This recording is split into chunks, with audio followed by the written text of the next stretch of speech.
there are stories that I inherited that are keeping me from shining my light, keeping me from enjoying my life fully. And so I want to normalize whatever situation a guy's in. It's normal that you're having an experience like this. The fingerprint of it, the exact dimensions of it are yours, just as my own issues are uniquely mine, but we're suffering in the same categories. This is, this is how life works. Good morning, good afternoon, wherever this message reaches you. I have the pleasure of speaking to John Symes, correct? Yeah, John Symes. Yep. John Symes, author, mentor, speaker, and works with men to help us become whole and free. I had the privilege of just doing a brief conversation with him last week, and the man has an interesting light or perspective of actually moving forward and going past boundaries. How you doing, John? Doing really well. I enjoyed our conversation last week. I'm looking forward to seeing where we can take it today. Me too. It was last week I was just thinking about, I was like, wow, I always enjoy these conversations of what does the resistance of the unknown look like? And we were just talking about your language compared to my language and very similar. But so what is some of the resistance that you're seeing with people for moving forward? Well, I think I don't always think about it as resistance. I think the way I think and the way I try and help people picture what's going on is to talk about the stories that we're enacting. And as men, we were brought up on a whole bunch of stories, and the stories might be things that were explicitly told us by a dad, a father figure, or an uncle, or a teacher who might have said, boys do this, boys don't do that. And the classic example, and the one that almost everyone can identify with, is boys don't cry. So the first time you skinned your knee and you cried, and somebody probably said, boys don't cry. And that went in somewhere. You might have had a clip around the ear with it. Or you might have just been told. And so that's an example of a story that you were told about what it is to be a boy, a man, and how you would then modify your behavior according to that story. And so I tend to talk about the stories that we have unconsciously assimilated, that we've taken on and that we're living out. And so things that are resistance or things that are self-sabotaging, I think usually come from the stories we're telling ourselves. So, using the word stories, when I like to look at stories and looking at books or what type of stories that they're sharing, what are some of the areas that you help people rewrite or subtract from the stories? How do you help them have a different narrative of the story that they've been telling? Well, there are some common stories, and we can talk about what those are, and then we can talk about the process of getting free of them. But the common stories are often around not showing our emotion. They're around not asking for help. They're around getting the job done, being independent and capable. And then we put men in a family context or a group context, and we've then got the situation of becoming the provider. I'm gonna focus on making sure I provide for everybody. The story of protecting the people that we love. These are common stories that most of the men listening will identify with somehow, and they have a huge toll on us. I work with men who are so adhered to the role of providing that they'll work all hours, they'll work two jobs, they'll bust a gut in order to bring money home and put food on the table at the expense of the relationship with their kids, at the expense of the relationship with their partner, and often at the expense of their own health. And so we're playing the story of being a good provider, but it's costing us dear in the process. And that story is really common. And then the story about not showing our emotions or not showing our feelings has men really clamped down on how we communicate. And that costs us in relationship to our loved ones, whether they're our partners or our kids or other people in our family. So some of these most common stories are really pervasive, and they're doing damage every day to us as men. Yeah. When I think about these stories, I like to go historically. And because these are not just the stories that our fathers told us, these are usually the stories that have been passed on from generation to generation. And when we were actually hearing these stories had a service or service them one way or another. But in today's day and age, it doesn't serve us. Like the where boys don't cry, where boys are it's okay to be angry. And primitively, when we were in survival mode, yeah, it was okay. But now when we're in this realistically the safest time in history of mankind. I know some people might disagree with me, but when we were actually looking at these stories, how do we help somebody realize these stories served our parents okay, but they're shackling us from being able to move forward. Yeah. So I think the first step we have to take, Will, is we have to become aware that there is a story that's running us. And it's a bit like the operating system. Lots of the choices you and I make in every single day are choices that we're making unconsciously. There are very few decisions come up to the level of, you know, working out the pros and cons rationally and then taking a decision. The speed I'm driving at, the tone of voice when I phone customer service, the way I'm going to interact with my partner, those those decisions don't come from rational thought. They're unconsciously driven. A- And so the first step is to actually realize there is an unconscious operating system composed of stories that's driving us. And we go like, oh, okay, so let's slow down what just happened. So, the time most people get interested in this is when something's going wrong or not working for them. So let's slow it down. I just had an interaction. I just actually this morning had an interaction with customer service, and I didn't lose my cool, but I was agitated because it was taking this super long time to get an answer about something I think the bank should have already sorted out for me. So I've got a story that says that I have an expectation about a level of service that I should be getting. Mhm. So first thing is like, why did I lose my cool a little bit? Well, okay, it was because I had an expectation that wasn't met. Where's that expectation come from? Well, I was brought up to think that customer service should put the customers first, and so if I slow it down, I can find the story, and I go like, then I can interrogate the story and say, do I want to keep this story? Is it costing me anything? Does this, because stories aren't necessarily bad. There's some amazing stories that inspire us and help us move forward and keep us optimistic. And so we then have to say, well, what's the impact of the story? And and the impact of the story is if I if I lose my equilibrium because I'm not getting the service I think, then I don't want to live like that. I don't want to be the angry guy on the phone. I'm going to say, well, okay, well, I might have to adjust the story I'm telling myself about customer service interactions. And we might all have to do that today because customer service is so universally terrible. It's underfunded everywhere, isn't it?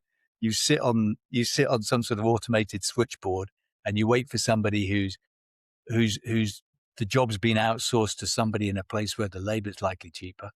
So we might all need to adjust our stories around that one. But that's It's that's the key thing. Recognize that there's a story and then see what it's costing us. like it's interesting. So there was multiple things I was thinking about, like customer service. We can go down that rabbit hole, but I don't think it really does much service besides that they found out a way that was automated. While you get a person frustrated enough, they'll just hang up and they'll just eat crow.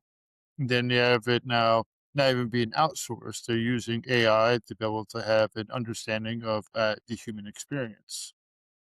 But I do love the fact that you bring up the story where what we are expecting, what is it that we believe should happen? I do this, this should happen this way, or the probability of this happening is high.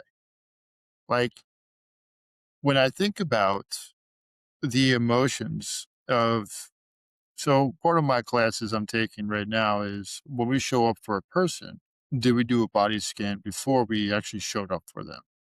So that we are not projecting our energy towards that person. And if we are able to do that, we're able to lower our energy so we're not actually hitting each other and speaking past each other, but we're showing up the best way we can going forward. But the story that I was told when I was a kid was very different. And it really took falling on my face multiple times until I realized that, hey, this story no longer serves me.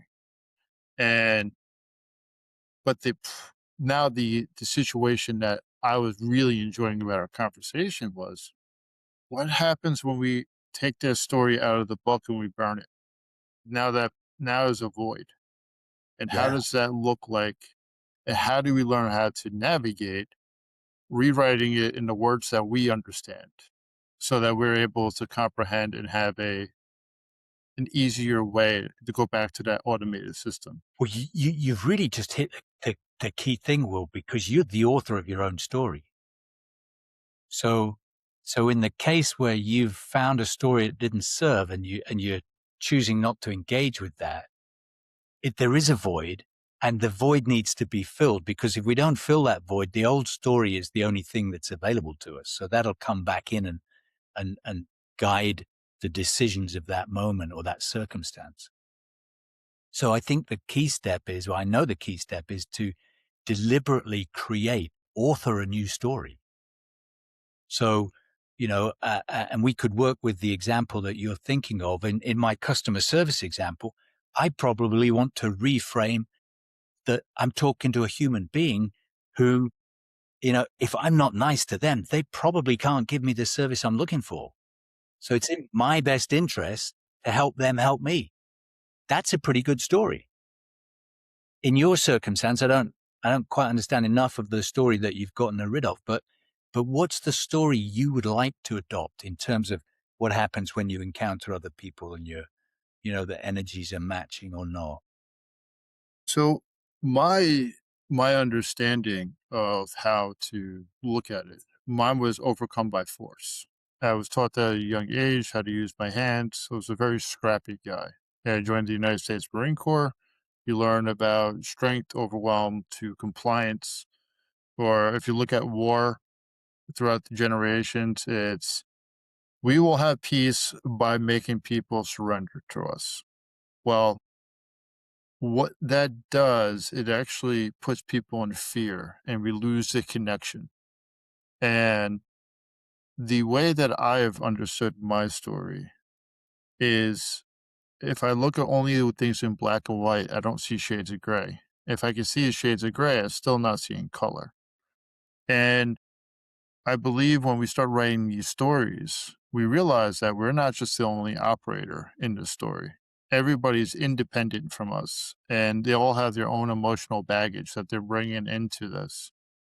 Like if we go back to the customer service person, they might have had a pleasant morning, but woke up and the first person that called them was not nice.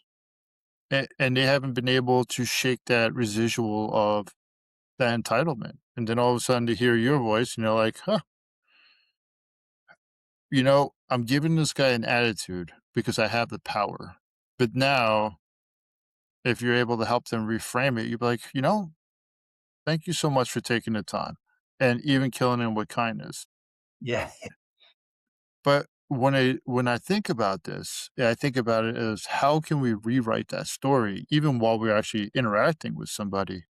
Because if we don't understand the emotions of the person and we are actually forcing our agenda, it's becoming very transactional and it actually becomes very finite of a Yeah. Plus, it's a zero sum. Either Mhm, you win or they win. mhm. And you got. So, what came to mind when you were talking about thank you for telling me more about that story about force over and getting people to bend to our will. And so the replacement story might be something might be um, that we're not in competition or conflict with other people, but actually the best is going to be when we're dancing together with them and dancing. Because if you've got two or more people dancing, but let's stick with two just because we can see it so easily. It's like it's like you're both doing different things, but those the movements, the rhythm is gelling, and together what you create is better than either of you could create on your own. Mhm. In fact, you couldn't have that dance without the partner. So you've got this.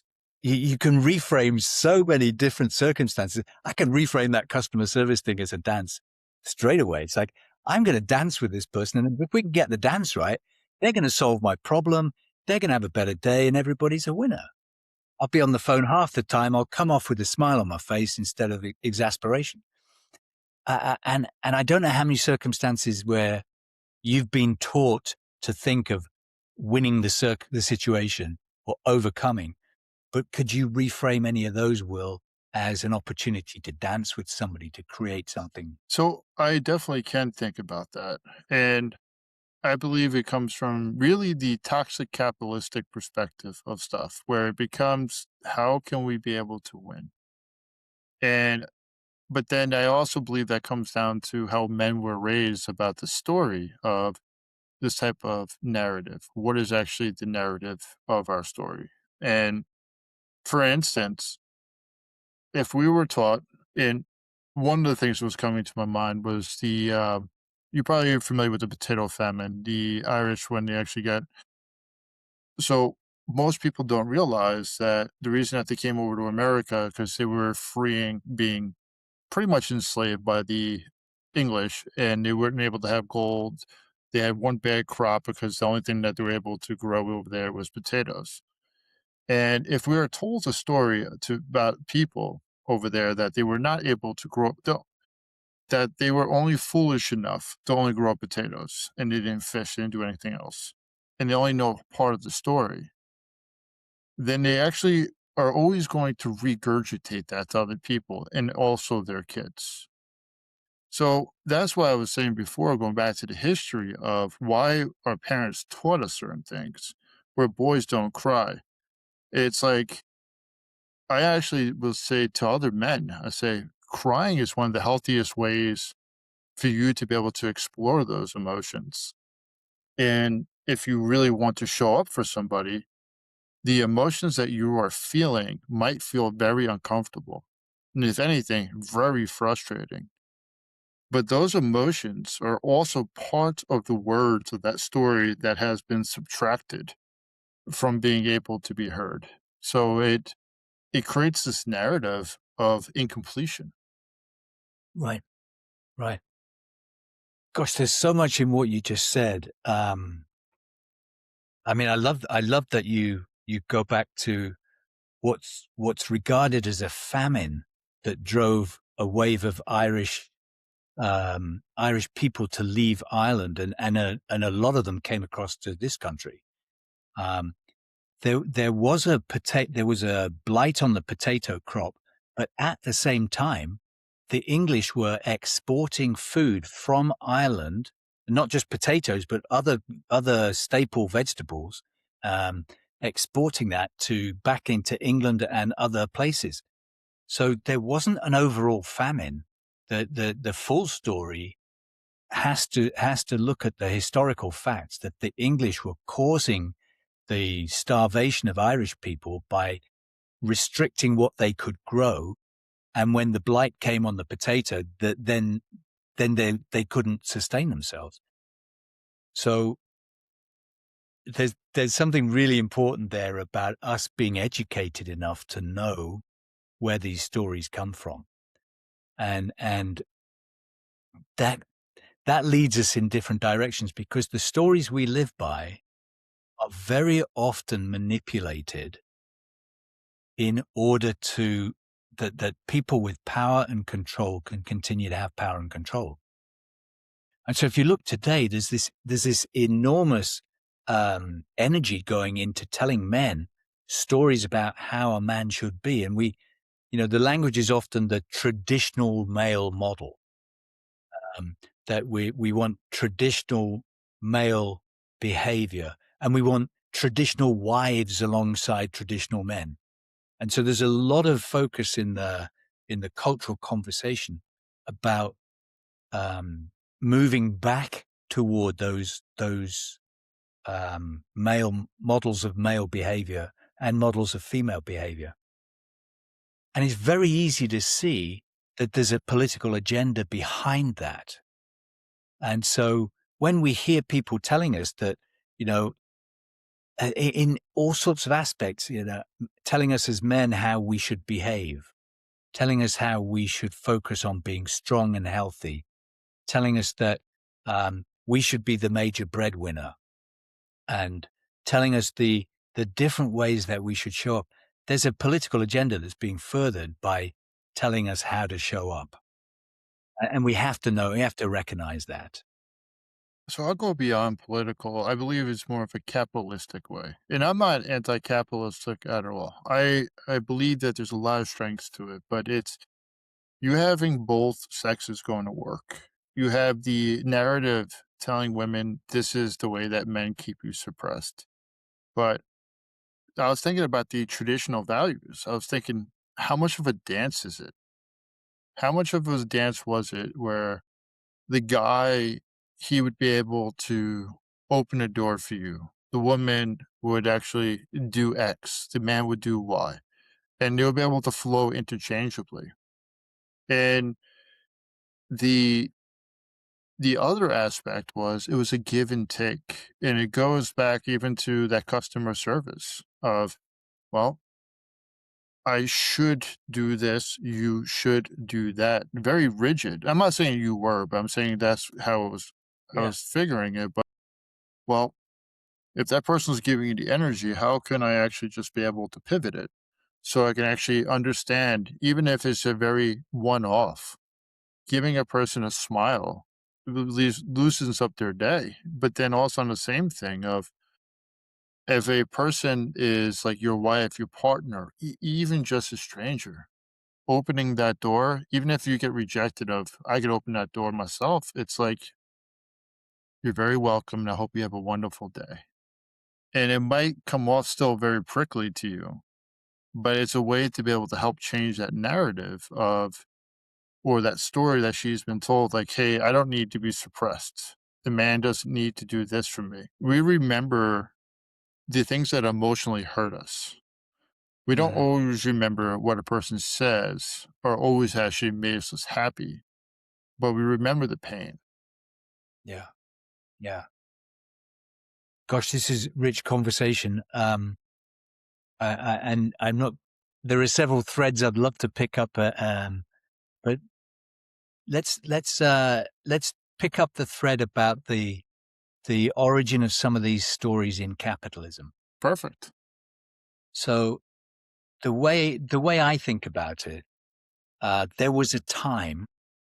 I mean, we can trace back to a time before human beings settled, when we lived as hunter gatherers. So we went where the food was. We went looking for food, and the food would be either game that was hunted, Hmm. or it would be um, crops that were growing in the natural environment. And we would perhaps follow where there were summer crops and then autumn crops, and move the whole tribe or community to where there was a sufficient food. And then at some point, we began the process of planting seeds in the place where we were going to live and herding animals into the vicinity of where we lived, so that we had access to both plant and animal food. And we began to settle down. And at that point, the first people that did that must have begun to appreciate perhaps there was a particularly bad winter. Somebody had got more food stored for the winter than their neighbor. And initially, I'd like to think that we would have just shared amongst the community and helped each other out. But at some point, that surplus became an opportunity to exert power over other people. I've got enough food stored to see my family through the winter, and I'm going to prioritize that over the good of your family or the good of the whole community. And so we began to have the idea of property. I own that surplus of food. It's mine, not yours. And therefore I have control over it, and I have power because I have control of that property. So the idea of property comes into our thinking, and I'm thinking about this happening 10,000 years ago, Mhm. but I'm also reflecting on what I've seen happening right now in the last 10 years in the Amazon rainforest. I've been privileged to travel there many times, and I know that there are extractive industries trying to persuade the local people, the indigenous people who live in the jungle, to align with their plans to extract oil or mine for minerals underneath the forest floor. And one of the ways they try to do that is to introduce to those indigenous people the idea that they are poor. So the story is talk to the local people, convince them that they're poor, and the remedy is to say yes to the oil extraction because we will give them money. Now, in the language that's spoken by the actual people in Ecuadorian rainforest, there is no concept. There's no word for poor. There's no concept of poor. There's no concept of not having enough. Mhm. So so what you see is the capitalist world, if you like, as it encounters this community of people, it has to begin to modify the language in order to impose the story of you don't have enough. Therefore, you should come and work for me to have enough. So I've seen it unfolding with my, in front of my very own eyes, the way in which the story is created, and it requires new language to impose that worldview on people who don't even recognize the concepts involved because they haven't worked out of shortage or scarcity or poverty and don't even have language for it. So yeah, I mean, this is such a rich topic. So the origins of our desire to have property are way back in terms of the moment when we stepped out of being hunter gatherers into the beginning of the agricultural revolution. Mhm. And that story has proceeded from there into the world we see at the moment, which is rampant consumerism, Mhm. desire to go out and extract whatever we can from whatever part of the planet we need to make the widgets, the gadgets, the clothes, the experiences that we're that are being advertised to us. And now, the demand for them is being stimulated by advertising companies telling us that we're insufficient as people if we don't have this gadget or we don't look a particular, so we've come from not having language for property to a situation where we all think we haven't quite got enough of anything. It's it's an amazing story that's developed over 10,000 years to bring us to this point. It was interesting. The book Sapiens by Yuval Noah Harari. I don't know if you read that, Yeah. Yeah, but yeah. it talks about how people were growing when they finally settled. And then all of a sudden, they started having laws, and people were taking off the top to be able to be in control and create that sense of poverty and a hierarchy. And when you start talking about the Amazon rainforest, I can't remember the name of the book, but it was about the Monkey King. And they went over in there and they were looking for this lost generation of people. And there was this Goldilocks effect of the altitude of where this indigenous region was living. When they went over there, I try to remember if it was Ecuador, it was Peru, but they were talking to the head military. And then the guy went back a year or two later and he cleared so much land. And it took so much of the antiques or the pottery of what they were looking for because they had the scarcity mindset of hey, I would like this, I need this. But it's interesting about the way that you talk about it is it has fabricated this scarcity mindset to people that the have or have nots. Like the food that we have, and I will get back right into the conversation of this story of Native Americans who used to plant maize over here, and there'd be a bunch of different types of maize, and whatever grew is what they actually would use, and you have different types. But what I found interesting about learning about these three different topics is we are trying to make everything else conform to us, or we have people of, hey, it's a gain of how could we give up part of our resources for somebody else to control us. And when we go back to the story that we're telling ourselves, boys don't cry, but if we actually had teachers and parents that said, hey, why are you crying? Like, what is going on? I hurt myself. What happened? And met them with curiosity where they're able to explain it at a young age with that skill, it would actually wouldn't need as much of these issues. But now helping people become free, whole and free of what you have been doing, it's like helping them realize the past to be able to move forward. Right. Yeah. Yeah. And this sense of whole and free is, I mean, this underpins a lot of the work I do. So can I just spend a moment on it, what I mean by each of those words?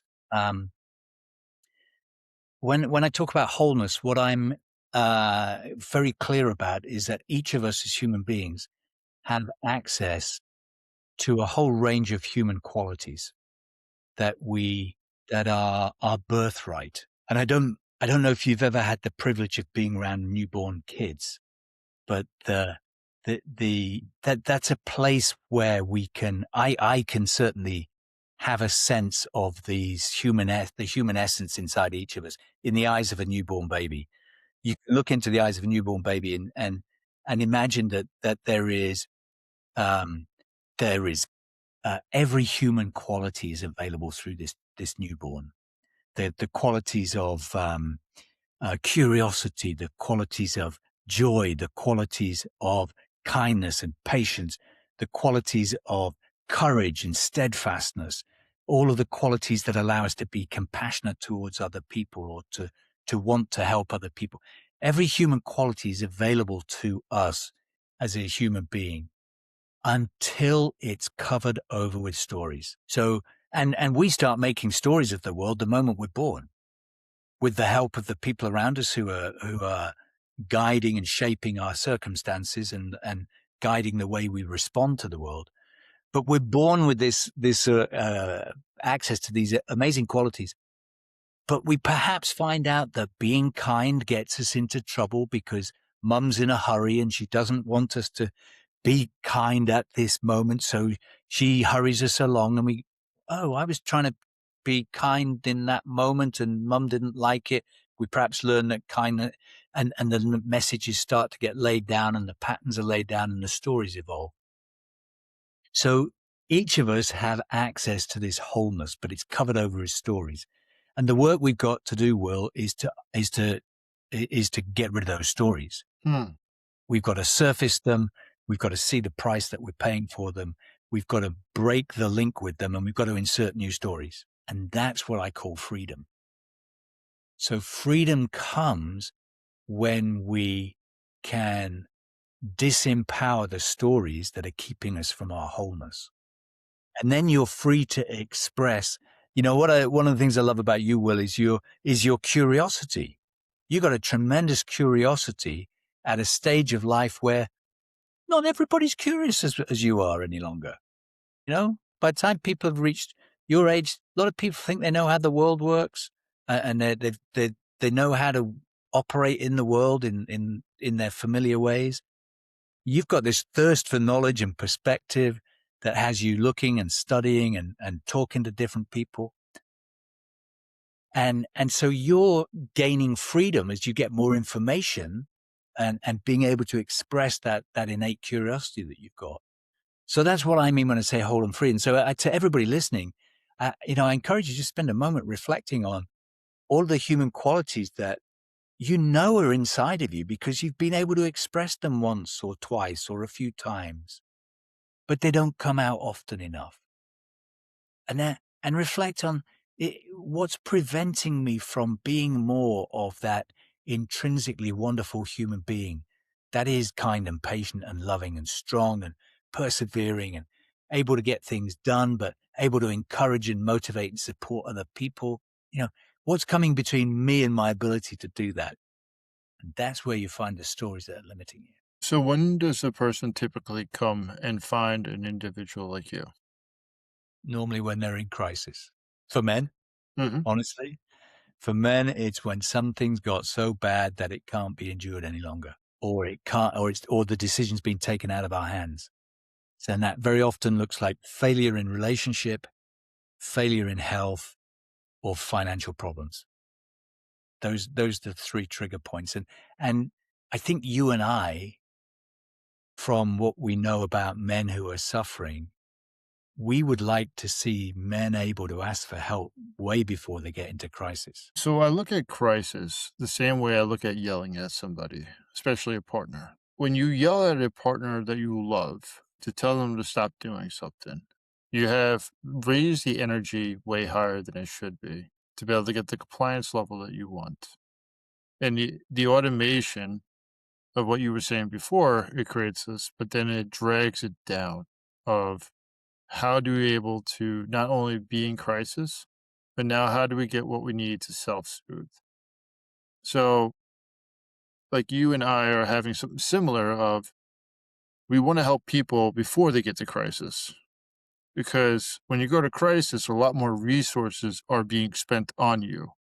A lot more resources are you going to be spending to be able to take care of yourself and helping somebody fabricate the sense of urgency of, hey, this story is not working. I would like to actually have a new narrative. Mm. Like, what are some of the signs before a person gets to crisis or before financial trouble to search for a person like you? Well, I think there's a couple of answers. One is the early stages of dysfunction. So it might be before your health becomes critical. It might be that you just notice you don't have as much energy as you normally do, or you keep getting a cold from the kids, or that there's some way in which your health is compromised, but not yet at crisis level. Mhm. It might be that you notice in your relationship before it gets to be extraordinarily disrupted and in crisis, that you just notice that the light has gone out, or Mm. the fun's disappeared, or is much harder to kindle. Um, so it might be the early stages of dysfunction. But the other thing, and this is, I think, a place where a lot of men go, is into a kind of numbness. Mm. And the numbness is more dangerous because we sometimes don't recognize it. It's as if our life force has just got dimmed Mhm. generally. Um, and we can't easily attribute it to one thing or another. And so it can end up in this sort of numbness, this a mild or more than mild depression, Mhm. which is just, ugh, it's just that place of feeling stuck, feeling marooned, feeling um, unenthusiastic about life. That's actually a telltale sign that something's not working and that somehow the stories are keeping us from our life force. Yeah. Being numb is, to me, it's almost like a hoarder that keeps throwing everything into a room. Hmm. And they just keep piling it on, piling it on, piling it on. Because as soon as you turn the switch back on, you're still gonna get blasted in the face with all those emotions. And when I look at that way of thinking of how do you help convince a person to do the hard work in the beginning, to delay that gratification in the beginning, to be able to say, "Hey, these are some of the things that you can be seeing, that mild depression that becomes a normal, the numbness which becomes their own homeostasis now because they are choosing not to." So when a person is meeting you and saying, "Hey, John, this is what's going on. My wife left. I'm about to get evicted. I'm about to lose my house foreclosed. Job is not working." What is something that you would say to me? Well, there's a couple of places I always try and establish some common ground. Really, the first is I would talk about the and not necessarily in this order, but I would talk about wholeness and freedom and the way stories get in the way of us expressing our innate human qualities. Mhm. Because then I want people to see there's a mechanism by which they've gotten into the place that they've gotten to. Mm.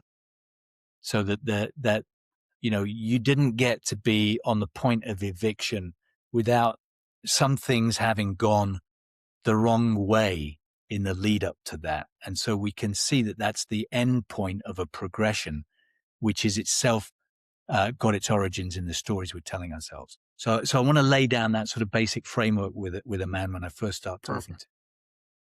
And then I want to normalize this because every single man has similar problems. Every single man listening has got similar problems. Not the same. Your experience of life and mine are very different, but we've got the same kind of things going on. We recognize some of the stories that we've been told in the culture and how we are supposed to man up to meet the moment. We we we we can see that when we break it down, we can see, yeah, there are stories that I inherited that are keeping me from shining my light, keeping me from enjoying my life fully. And so I want to normalize whatever situation a guy's in and say, it's normal that you're having an experience like this.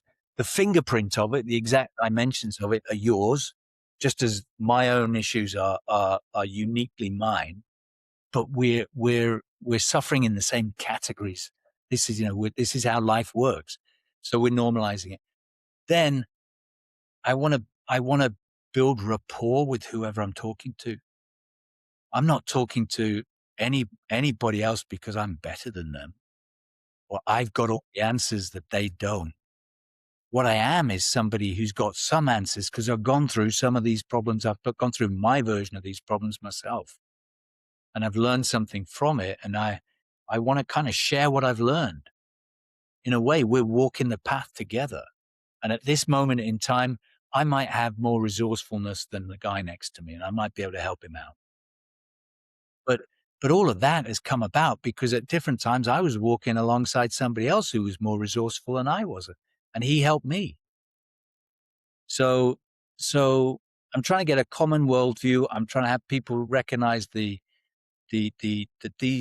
having difficulty with life is normal. And then I want to build rapport so that we can start to talk honestly and vulnerably about what's going on. Yeah. I love the way that you just talked about normal commonality. It's really meeting them where they're at and not trying to push them to somewhere they're not. It's it's rather impressive. There's so many different ways that people try to connect with an individual. Some people are very logically driven, some people are emotionally driven, and other people need to be shown. And my last profession, I did a lot of showing people based off of my own failures. And what's interesting, and I'm curious about your perspective on this, when you start seeing that aha moment, when you start saying, "Hey, John, when you got to this point, what helped you?" Or, "John, I'm starting to actually feel this way, but this is what I want to do." And you're starting to regain their footing. And they'll start asking you a question. And you can already see that they know the answer, but they're starting to get that reassurance. Like, it's one of the most beautiful things that you can ever do. At least that's how I feel. Yeah, I agree, and I think you just said it. To help somebody realize the answer to their own predicament, to help somebody find the next step they want to take, is is is the most powerful way of helping them. And so it's about facilitating somebody coming to their own answer, and that's a process that's led by questions, not by suggestions. It's led by curiosity, not advice. And so we say, well, if you could think of the next step to take, what would it be? Now, not that. So I would always try to lead with that kind of approach. Not everybody has been trained to be able to think for themselves to the degree that they can easily come up with answers. Unfortunately, our education system tends to reward behavior that says, here's a problem, there's an answer. If you don't know it, you don't know it. We don't tend to teach people to solve problems in the core education processes that we have. So sometimes we do need to help people and provide answers, provide models to follow, provide suggestions for next steps. But it's always more powerful when you know this in your own life. I know it from my own. If I come up with the solution to my predicament, I'm like, that's what I'm going to do. Mhm. If you tell me what to do, I'll be like, okay, let's try it. Might be great. Never quite as powerful as when you found it yourself. So I love the way that you just explained it because that's how it used to be at my old job. My They used to say to me, "Oh, how can we get away with so much?" I'm like, "Well, I have a problem, and I give the boss about three solutions, and I think about some of the hangups, then I'm going to them to just pretty much give me the okay of how to run with it." And it's like, this is an issue. I'm not going to come to you with issues if I don't have solutions because all I'm going to be doing is nagging you. And then two, I want you out of my hair and I want to be able to figure it out. But because like it is so rewarding. It's like shit, trying to do a podcast. I'm like, how do I learn about microphones? How do I learn about cameras? And I'm like, this is so overwhelming. And then all of a sudden I'm like, really not. It's just like if you're trying to find whatever you're trying to find. It is the same skill set. Yeah. And it's just going back to what was the basics that we learned. Like your chain falls off your bike. You have to put the chain back on. Some people will take the tire off every single time. Some people will take apart the chain each time. Other people will figure out ways to navigate what they have. And if you're not having that curious mind, you're going to always go back to what is true to you. And for me, it was always putting the chain on, kicking the wheel forward. And I didn't really think about until somebody else came in my life and said, you got to tighten the back wheel so it has more resistance towards it. But then all of a sudden it creates another issue. And then all of a sudden it has another issue. And it's like, but when you have a person that has patience with you and meeting you with that type of love, you realize that that problem is an opportunity to connect with somebody. Yeah. Yeah. Yeah. Yeah, it is. And I'm reminded by what you're saying of I've spent a little bit of time I've been blessed to have some teachers who are from the native peoples of North America and wise in their ways. And being struck almost every instance I can think of, there is very little teaching that happens in that culture. There's a lot of learning that happens, but it's not as if you go to an elder and say, "Teach me how to build a fire." Um, what you'll be invited to do is go and spend some time hanging out with the people that are building the fire, and they won't tell you they won't tell you directly what they're doing or what you should do. Very often, they'll but they'll answer any questions you've got, and they'll do what they do, and they'll do it in a way that you can see and observe what's happening. And so what's getting generated, what's getting stimulated there is curiosity and learning rather than here's the way to do it. It's a teaching, do it this way, which is ultimately more disempowering, as we said. So I think it's really interesting the relationship we have between how things get transmitted, how we learn things in our culture, and of course we've become very impatient. So we want knowledge now, and we want a YouTube video that's going to tell us how to do it, and we want that video. We used to be able to tolerate a 20-minute video, but now we actually want a 3-minute video that's going to give us the same information. It's interesting how our mindset has shifted with that one. Yeah, yeah. But uh, uh, uh, there's something I want to say if I can. We've touched on. You introduced the idea that the stories we live by will have origins, and there's something I'd love to offer to every man that's listening to this. And I invite us to imagine the line of our fathers going back in time. And there was a time when your family line reached back to the age of the hunter-gatherers. And there was a time when your father lived without the stories that have been imposed since we settled into communities and we began the agricultural revolution. And since the times when we became used to having organized violence against each other. Mhm. And there's I learned this from a man called Stephen Jenkinson, the idea that, and this is what the Romans did when they invaded indigenous communities in Europe. If they defeated a community, they would say, you have a choice. You can either surrender to us and we will allow you to continue to live, or if you don't surrender, we will kill you and we'll rape your women and children. And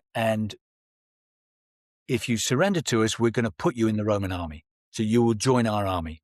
And so if you could imagine that someone in your family line was put in that position, Mhm. I'm from the UK. I know the stories of the Romans invading Britain. I can imagine that situation happen.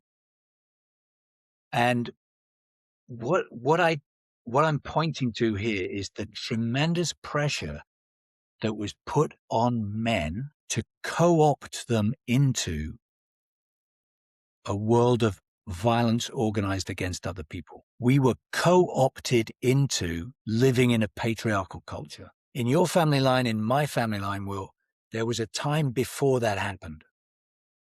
And then at some point, some particular generation of men were put through this terrible, violent process where we were co-opted to join the army that would then march to another country, another place, and threaten to kill or subsume into the patriarchal army the men of that country. And so that we men are inside the culture that rests on violence organized against others, violence against the earth, that we are inside that culture is because of the tremendous energy that was used to co-opt us.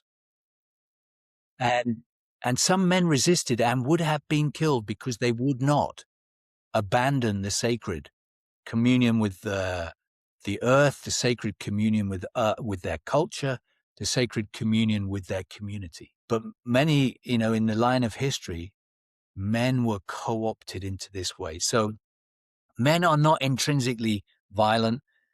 We're not intrinsically the problem, but an enormous amount of energy has been put into taming us, co-opting us, and keeping us inside of this culture where men lead the oppression of women and children, all other forms of life and the planet herself. Mhm. And I like to offer that perspective to all of the listeners because I think it gives us an understanding of how we got to be educated the way we are as men. Yeah. So I'll let you know about 50% of the listeners are females. And not surprising. It's interesting. While you were talking, I was thinking about Alexander the Great, where when he was taking over areas, he would actually have his men marry into them, have kids, and he would push for this narrative. It's so interesting that either violence or compliance, and it was these extremes. And in violent situations, you don't have the ability for those emotions. Like the Athenians, even though they were a lot softer than Spartans, they actually had a lot more emotions into plays and craftsmanship, and they had a lot more of that personal. And I'm curious about your perspective. And I know that we're about almost at an hour, but I'm curious about your perspective of men with hobbies. Mm, men with hobbies. Gosh,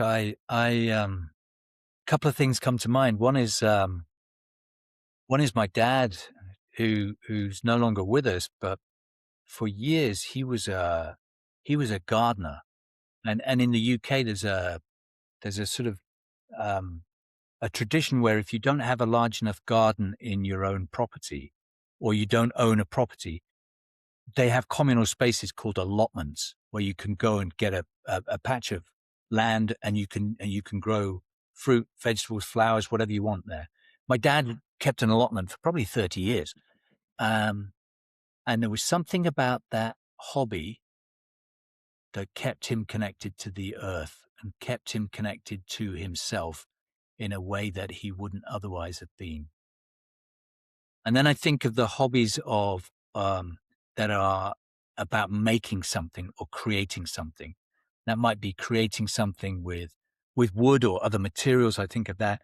I think of my own passion for visual arts, painting, and there's something. I think it taps into our human essence. You know, that wholeness I was talking about. Mhm. Like certain types of hobby can connect us into some fundamental parts of ourselves, the desire to create. We're all creative, but we probably met a teacher that convinced us that we weren't. Hmm. Well, and so there's some deep satisfaction about creating something with your hands, or putting your hands in the earth. So I think of those things, and I think it's a way of connecting us with the parts of us that don't get expressed in today's technological age. I don't need to make my job doesn't involve me making it. My job needs 10 digits mostly, or my voice. Um, so yeah, that's what comes to mind for me. And for to wrap it up, what is a message that you would like to share with people, and where can they actually find you? Thank you. So I'm going to come back to you are whole and can be free. Everybody listening, men and women, everything I've said about stories relates to women as well. They're just different stories.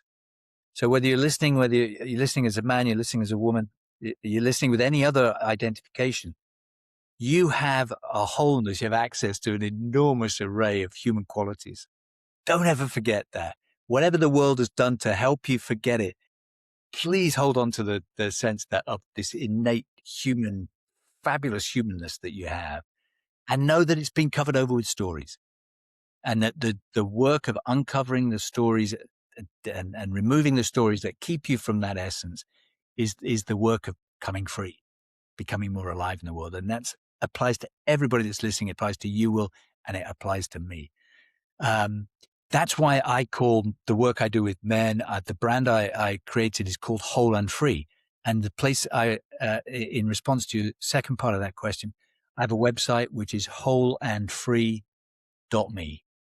wholeandfree.me. And if you drop that in the show notes, um, I'd be super grateful. And if you go there, you'll find how to contact me. You'll find some resources, some ideas, some tools, free tools that men can get a hold of and begin to uh, regain some knowledge of and control over their inner world. I appreciate you making the time, John. It was a pleasure to speak with you, and I realize that we can go off on so many tangential areas, but at the same time, I enjoy speaking to a person that has a similar language as me, but just slightly different, just to be able to have thought-provocative conversations, thought-provoking conversations. Yeah. Well, thank you. Thank you for bringing uh, y- y- the array of your knowledge is amazing that you can pick out examples from ancient Greece or from modern day events. Thank you for bringing all of your curiosity to the work you're doing, which is to bring help to men who are looking for more options, looking for ways to exert some more control in their own lives. Thank you for the work you're doing, Will, and thanks for having me on the show. I super enjoyed it.